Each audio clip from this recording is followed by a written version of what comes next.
Welcome to Sandbox FOMO5 from Bureau Happold. Each week we pick short snippets from our most recent episode for your listening pleasure.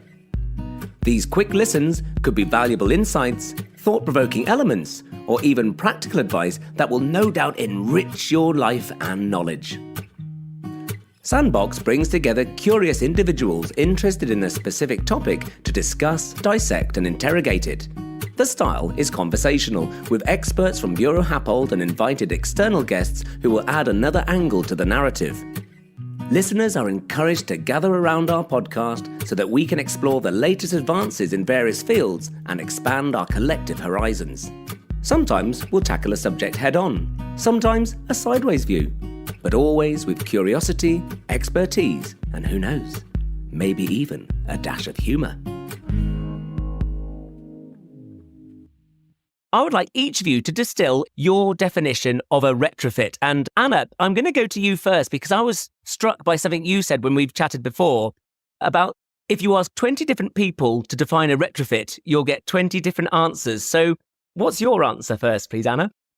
That's absolutely true. I actually deal with this on a daily basis, and it's not easy. It's just because it's a concept that evolved through time. In the 80s, if you asked someone what a retrofit was, they would be focused on energy and the consumption of fossil fuel.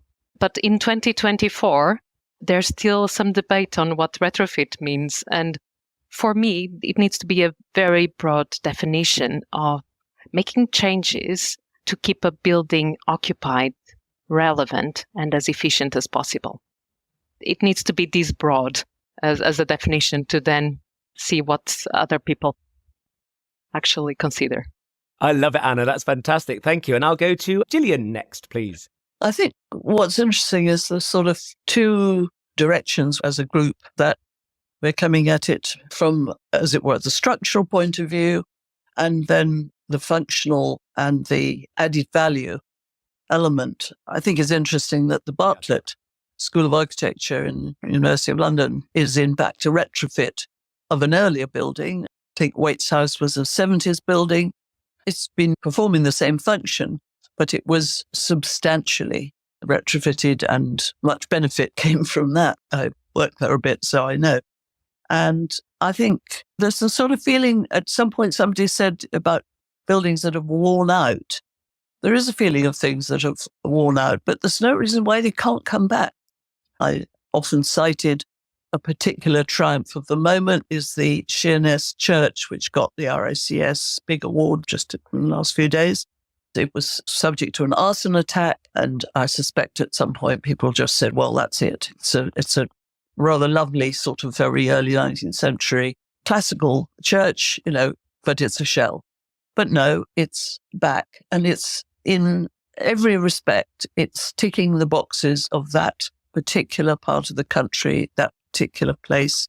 It's a huge addition to the fabric, and I don't just mean the physical fabric, but the social fabric of that part of North Kent. So you can find that story wherever you look. You can find stories where the aspirations don't ever quite meet the hope.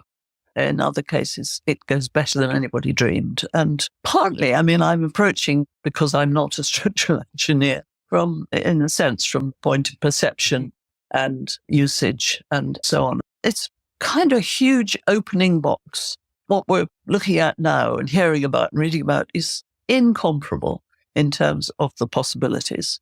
And it's a phenomenon. It's an enormous step forward. Thank you, Gillian.